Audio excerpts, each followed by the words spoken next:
Thank you for joining the session, Engaging the Next Generation of Talent.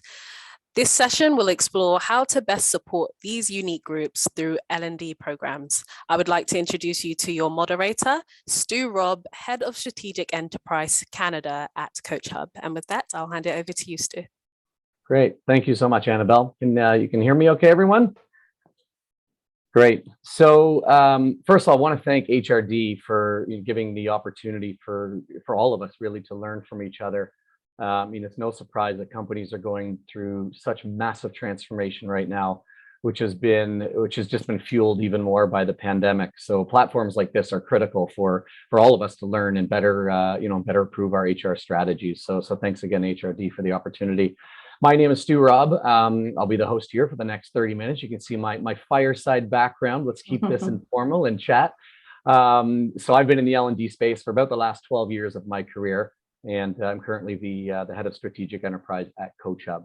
So before we dive straight in, obviously, please use the chat feature if you have any questions along the way. We're going to try and save some time at the end for some questions. If we don't get to them, certainly visit us in the lounge. And otherwise, we'll make sure we do get the answer to all those questions. So let's get into the actual topic here for today. So, as we're diving into 2022, more than ever, engaging with the next generation of talent is a business imperative. Every aspect of culture plays a role in attracting this talent, and that includes the L&D initiatives. So this conversation is going to explore how to best support this early new generation, early career talent through various L&D programs. So without further ado, let me introduce Laura to you. So Laura, for context of the chat, tell us a bit about yourself and a little bit about CoachHub. Sure. Thanks, Stu. And great to be here with you all. Just a bit of personal background about me coming into the session. For over 20 years now, I've served in leadership and consultant roles across kind of this full suite of OD, organizational leadership, talent development, talent management, executive coaching, change management, and a little bit as an HR business partner. And that's ranged from some large Fortune 100 companies, a couple of startups, and consulting. I did come over to CoachHub just this last October, most recently from Harvard Business Publishing in the corporate learning team as a principal learning partner. But I was just really drawn to CoachHub, partly for the vision, which is to democratize coaching for people at all career levels worldwide, and the mission really resonates for me both personally and professionally, because it's all about unleashing people's potential and really living into their full selves at work and even across their lives. As a background, I am also a coach. I did my coach training back in 2008, 2009, led a few coaching practices. And one of the things I'm really excited about today is just the fact that starting in this space in traditional coaching and moving into digital is just what's possible today, being able to scale coaching globally, and really something that's so impactful to be able to help people in such a personalized way in their full self and how they both show up as a person and also as a leader. A little bit of quick background about CoachHub for those who may not know us very well. We did start in Europe about 40 years ago, became the coaching leader there, have expanded across the globe, and now, of course, into North America. We do have over 3,000 certified coaches in our pool in over 60 languages and 70 countries. And our foundation is all about a holistic look of how do you grow as a person and inspire as a leader, really show up as your best self. And we go back to everything is evidence-based. What does the science tell us? And that, speaking of which, that's the team that I'm in, is our coaching lab that's made up of behavioral scientists and subject matter experts so that we can bring the best and bridge the gap between science and practice. I would share just, sorry, Stu, I was just going to share, if anybody is curious, that I think I might have shared a slide there that shows some of the use cases, just to give folks a little bit of an idea of where are the places that we play, what kind of learning and development and organizational initiatives do we support through coaching. So you can just see some of them there, everything from leadership development to transformation, DE&I, well-being, and others. So just really delighted to be here with everybody today. That's great. Well, thanks, Laura. So obviously the pandemic has changed so many things, and we've been talking about it in almost every session so far today. It's really amplified people thinking about the companies they work for, what they do, and most importantly, what it means to them personally. In a Gartner research study just recently, so in 2021, 65% of employees say the pandemic has made them rethink the role that work should have in their lives.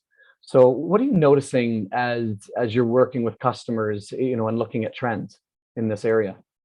Yeah, that Gartner statistic is really telling. I think one of the things that I would like to highlight is while it's really telling, in some ways it's not surprising, because the research tells us that our inherent psychological needs really haven't changed in terms of from generation to generation. I think they're being talked about differently, and I'd like to share some of those. And I think I actually shared a slide here just to give us kind of a place to hang our hat, because this has been really interesting to me to see how this has surfaced in our conversations with our customers and with our coachees.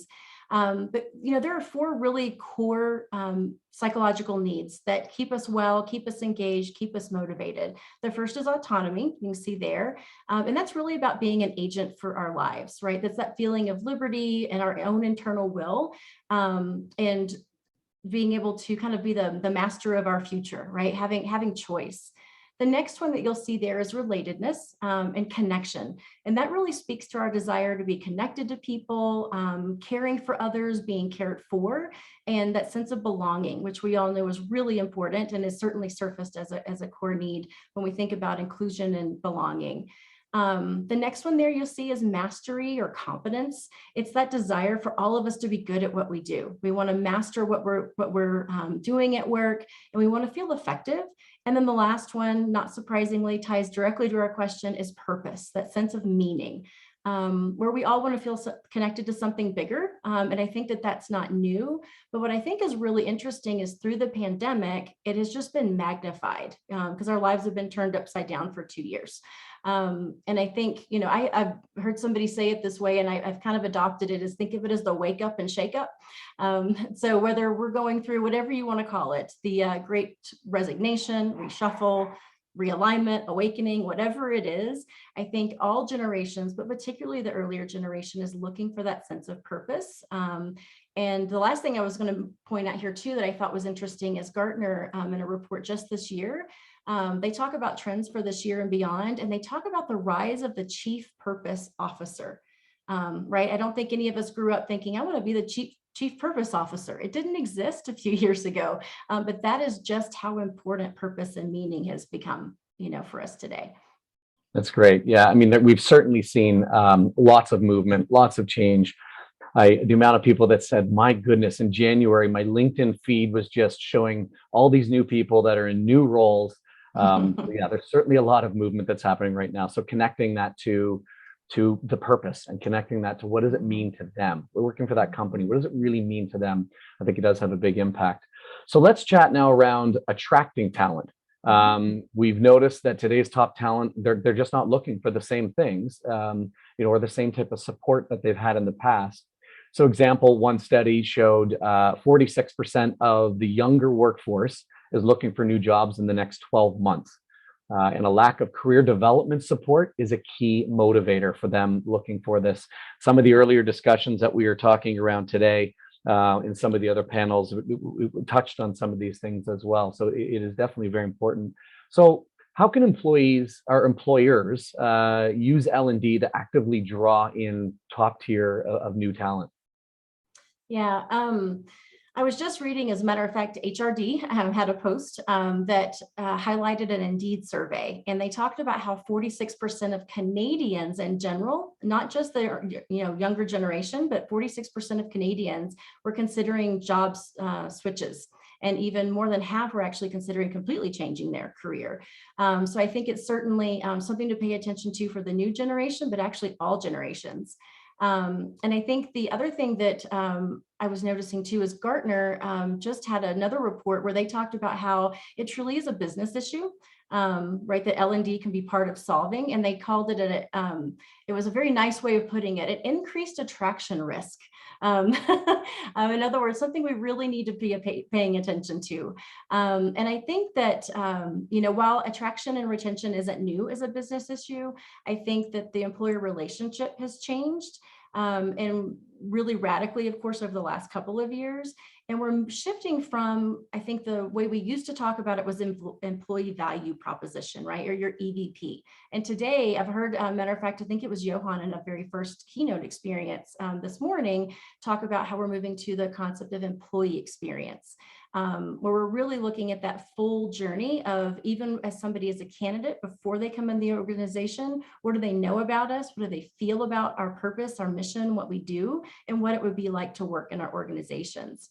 And I actually have a slide that, if you don't mind, we can share that, where I just wanted to highlight this because I think it's really important.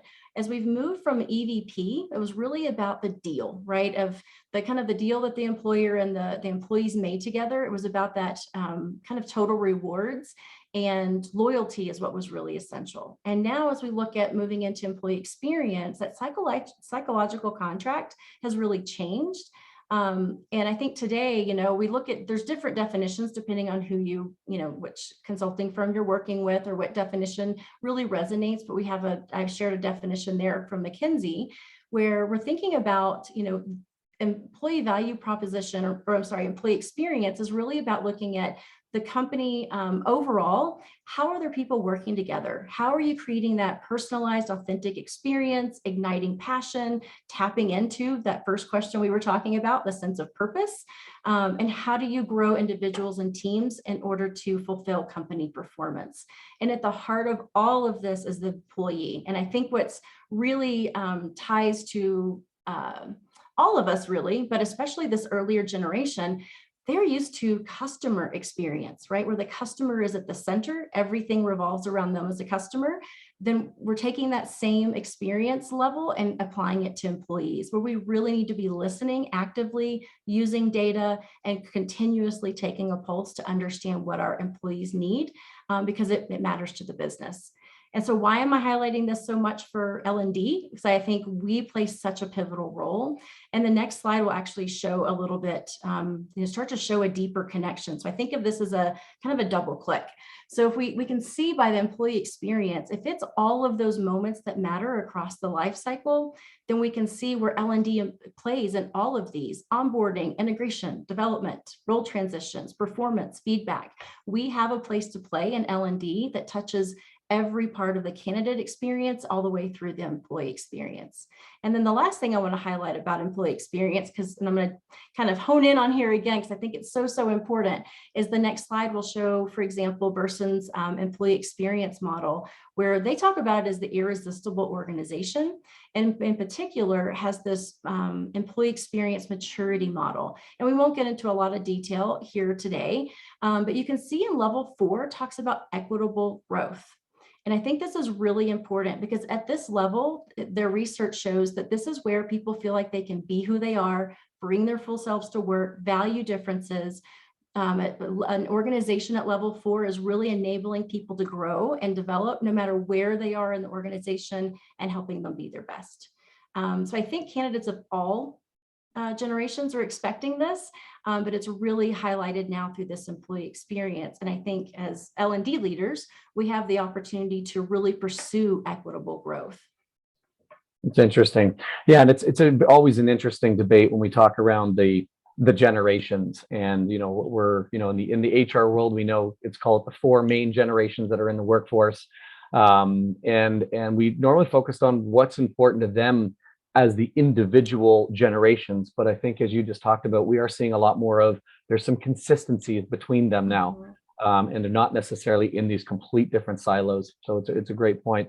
And then when you think about the the actual support that people are getting, is that support the same for everybody, or is it personalized? So let's move into the next question, which is a little more around this personalizing. We've seen the top talent. They're not just looking for companies that are concerned with checking the HR box and saying, listen, we have a great LMS system. There's so much content on there for you. And then all of a sudden, when you start to check some of the data of who's logging in, who's using it, how often are they using it, what kind of sustainable measures are in the back end to make sure that it is great content, but are they actually using it? And are you seeing any effect that's coming from that? And we had some really good some speakers this morning, and I made some notes for, I think Jennifer was talking around from Staples, organizations should not dictate employees what their learning journey is. I thought that was a very interesting point. And Prabha, she mentioned employees are looking to speak with people that are not part of the organization so they can be more personal in these conversations. That was also then supported by Erica afterwards. So how can organizations personalize L&D programs, especially for like a multi-generational workforce? Yeah, I love the conversations, to your point, that have been happening today. I keep seeing all these wonderful connection points across all of the sessions, and it's really energizing and a lot of great things to tackle. I think when we were thinking about the session in advance, I was thinking about, the state of where we are today as we look at why and how do we personalize? Why is it so important? And I think a really important backdrop is recognizing where we are, and the need for personalization is so different than in the past. And there's two reports in particular that stood out to me. One was an IBM study that talked about the half-life of skills. It used to be 10 to 15 years, and now tech skills, the half-life they're typically valid for 2 to 4 years on average. And then the World Economic Forum also just released a report this year, and they shared how 50% of employees need to be reskilled by 2025. And some of the biggest needs in that reskilling is power skills or soft skills. I don't like the term soft skills because we know they're actually really hard, and they are transferable, and we can use them over time and over any location, any place, any job. But those skills that they call out are around leadership, influence, resilience, agility, flexibility. And so now, to your point, you just mentioned we have typically 4 generations in the workforce, sometimes even 5 if we've got a few of our traditionalists still in the workforce. And I think the conversation really takes us back to, how do we personalize? It has to be, again, tied into that employee experience. We have to stay curious about what people need. How do they want to learn? Definitely pay attention to the generational theories, but even more importantly, really listen to people and see what they need. And I think as we design for a personalized experience for all these generations, I think the first thing is keeping in mind what we all have in common, right? And then making adjustments where it's needed. So I think when we're designing learning, we have to think about what we know about scrap learning, right? Or the forgetting curve, and how do you actually apply learning? So I think it's important we think about learning over time and context, learning with others, right? Through like mentors, coaches, leaders as teachers, our peers, by doing and reflecting, of course, right? Actually putting things into practice, experimenting, seeing what goes well, maybe what we need to adjust. Definitely thinking about a variety of formats. I know we've been talking about that in our earlier sessions today. How do we know what that mix is of face-to-face versus hybrid versus virtual? And it has to be accessible and on the go, especially with that younger generation. And I think one of the things too that stood out for me as I've been, doing some of this research and looking into what do people need, this personalized approach, is I think sometimes we make the assumption is that the younger generation simply wants a bite-sized nugget that's digital only, when a lot of the studies are telling us that yes, that's what they want, but they also want to learn with other people. So how do we help them learn in this fast-paced environment with others, right? So whether that's like through an event like today where we're using chat or video or other forums to be able to personalize that learning, but still feel like there's a difference between it, to me, right, of personalizing versus also being in it alone. So personalized means you're learning in the way you need to learn at the time you need to learn, but you're still in it with other people, right? And I think in that flow of work. So I just think it's a really fun and exciting opportunity. That's great.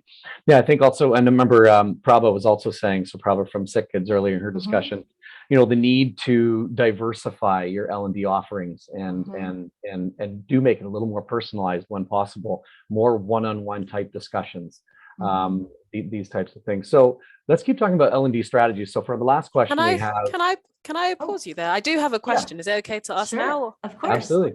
Perfect. So the question is, looking at the employee maturity model, can you speak to what equitable growth looks like practically?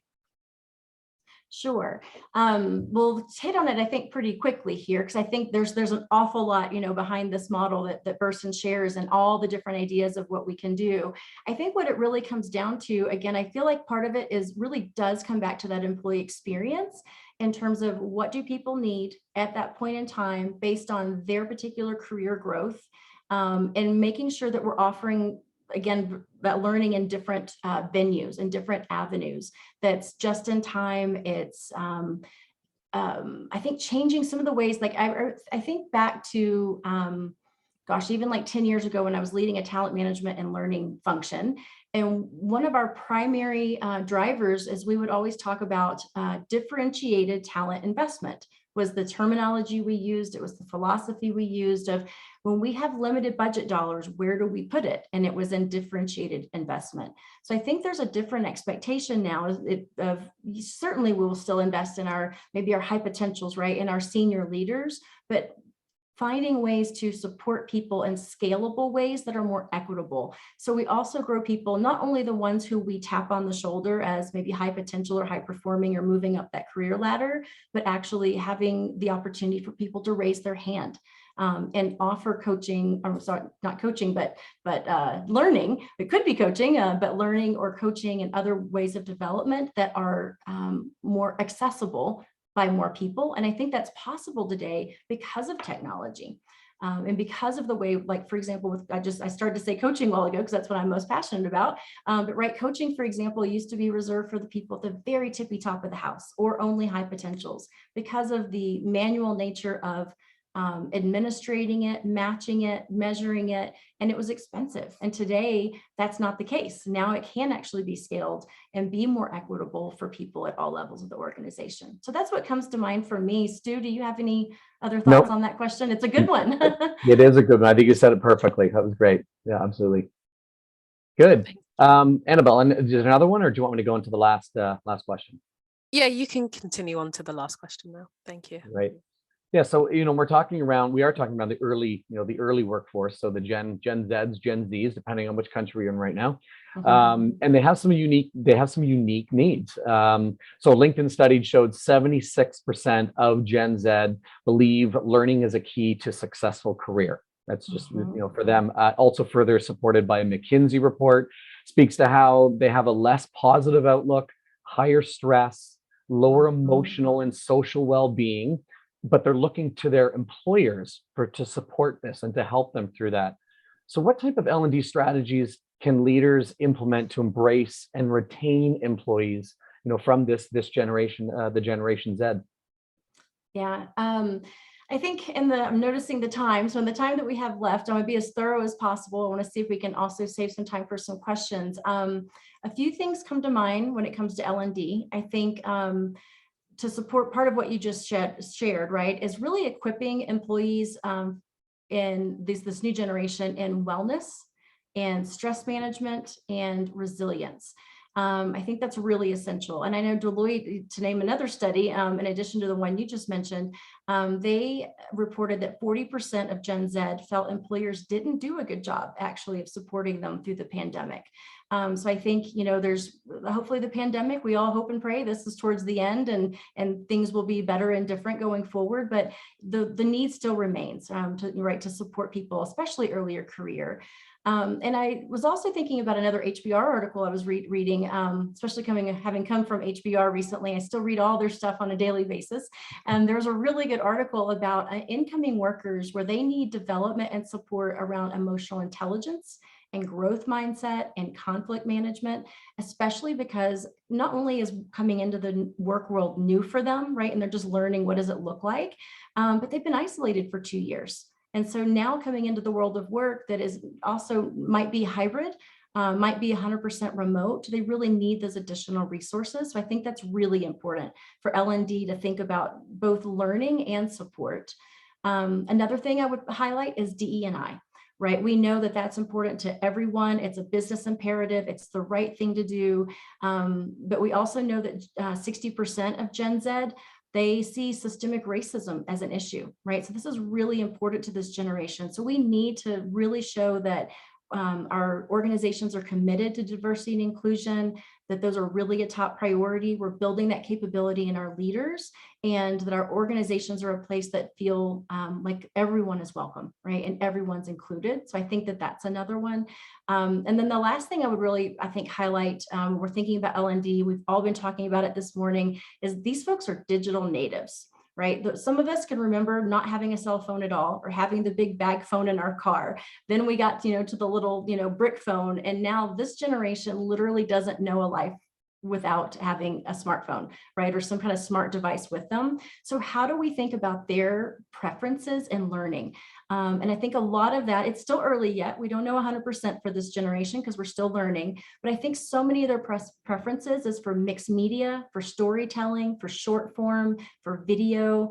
And I keep seeing a lot of new L&D initiatives around content management, right? And that content doesn't just need to come from L&D, but everyone in your organization can be content generators. And how do you find that right content and share it with others? Because people, especially this generation, also listen to their peers. So I think those are just a few things that really come up to mind for me. And how do we use ed tech in ways that are smart? Because now we have AI, right, that can really understand what is that learner interested in? What are they gravitating to? And really helping to serve up content that's most relevant to them at the right time. So I think it really just takes me back to where we started, though, is we're all interested in autonomy, purpose, competence, and connection. And so if we can weave all of those things into not only our employee experience, but how we're designing learning, then I think we're going to get the best outcomes, because L&D really does work. We know, right? Not in a vacuum, but part of that overall candidate and employee experience. Yeah, that's great. Yeah, and there are different modalities for learning, and trying to find what the right mix is, or the right one for depending on who the audience is that you're trying to impact. Absolutely can have a huge difference in retention, actually using the skills or the change, whatever it might be on the job. So that's great. Laura, I always learn a ton from you every time we have a chat. So I'm glad we sat by the fireplace today and had this chat. Annabelle, do we have any questions? And please, everyone, put some questions in the chat room there. We have about 3 minutes here. Yeah, let me check. No, just thanking you at the moment. But yes, everybody, we do have some time for some questions. So if you want any questions answered for you specifically, feel free to put it into the chat. Thank you. Great. Just give. I will throw one in then if we don't have one. So when we talk about the different modalities and trying to support people, what is, because this journey that digital coaching certainly has been on, what's really the difference between digital coaching and let's call it traditional coaching? Mm-hmm. What is really the difference, and why is one different than the other? How do they support different initiatives? Yeah, great question. So I think the first thing I would call out, because it's usually one of the key questions people want to know, is it as effective, first of all? And the research is showing absolutely is as effective, if not more so, than the traditional in-person face-to-face. And digital coaching, especially for CoachHub's standpoint, is we're not talking about bot coaching, right, or an AI kind of coach that sits on your desktop. We're talking about live synchronous coaching. So that you are personally matched to a coach for a specific period of time. That could be, typically 6 months is, I think, the most common, where we're really going to see behavior change, but it could be as little as 3 or as much as 12. We're flexible with that, I think, when it comes to digital coaching. But it's all about a coaching engagement would be much like you and I are talking at the moment. I can't see everybody else, but right, whereas you schedule a time, you schedule a date, you jump on a call, you see each other, you have conversations virtually, and have a coaching conversation just like you would in person. But I think the added benefit is that flexibility. You don't have to travel. You can have a quick session, typically like say 45 minutes, really dig into what you need. And really, again, goes back to that idea of personalized learning based on your goals, your challenges at hand. And then the added benefit, I think, too, compared to traditional coaching, is also that, for example, our platform, and I think there's others, that would say similarly, is in addition to the coach and the coaching, you have all these resources that are available in between, right? You can chat with your coach, email, do chat messages. Your coach can send you specific videos, links, learning assignments, because we know, right, the work of coaching really happens between the sessions. So having that additional support that's embedded as part of the engagement, I think, is a real something that's kind of a differentiator and different than, say, my old experience as a coach, in the traditional manner years ago. Great. That's good. Well, thank you so much. Yeah, And I think we're just sense. about there at time, Annabelle, so you can probably wrap us up, but hopefully, any other further questions, please, see us in the lounge or just reach out through networking. And so thank you so much, Annabelle, and your team as well for putting this together. Thank you. You've just done my job for me. So thank you so much. So yeah, I really enjoyed the discussion you had about the importance of thinking about learning over time and seeing what really works well and what to address. So thank you so much for that conversation. Next thank you. Next, we do have a session that is on engaging your teams to take ownership of learning. So I think it's a nice flow into the next session. So thank you. And this will begin at 1:45 p.m. I'll see you over there. Thanks. Thank you.